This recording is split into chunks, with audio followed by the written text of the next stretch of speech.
A second device that one uses in speech writing or in many great speeches are the schematic organization of sentences. And a scheme is simply a way of organizing a sentence that it's a slight deviation from the normal way a sentence is organized. And you make that slight deviation in order to structure the sentence so as to make it more memorable or more impactful or more effective on the audience. There are schemes of omission, there are schemes of parallelism, there are schemes of repetition. There are hundreds and hundreds of different kinds of schemes. If you look at any particular speech by a great politician, for example, look at a Barack Obama speech, what you'll find in those places are the use of several different schemes. Oftentimes one scheme is used repeatedly, several different times. They're in a great and effective way for adding rhythm to a speech also, adding a kind of sound and rhythm by organizing or reorganizing a sentence. One of the more famous examples of a scheme is Julius Caesar's I came, I saw, I conquered. Grammatically, the sentence should be I came and I saw and I conquered, but Caesar leaves out the and in each case. That's a scheme of omission. It's not a particularly important one, but you can see how it heightens the drama of what he's had to say. I'll give you a few examples of some common schemes that I think might be helpful in the crafting of speeches.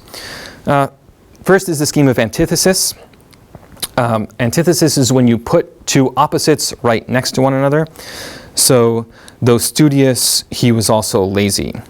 Though arrogant, he was also modest. So I'm putting two antithetical things right next to one another in a sentence to sharpen that contrast.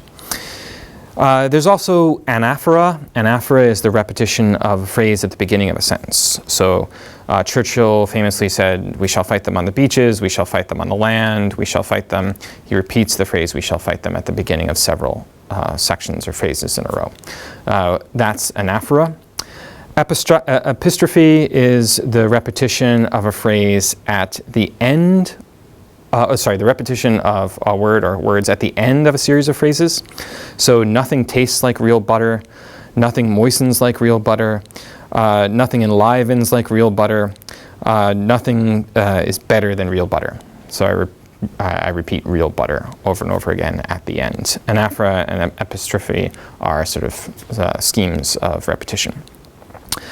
There's a panalepsis. A panalepsis is when you repeat one word at the beginning of a phrase and at the end of a phrase. So blood brought blood and blows brought blows. I repeat one and then the same word at the beginning and at the end of a phrase.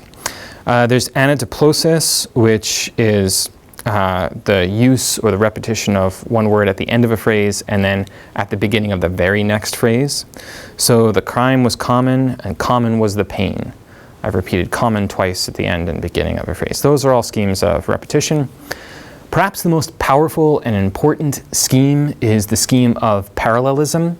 Using any kind of parallel structure is the kind of general repeating of a pattern several times in a row.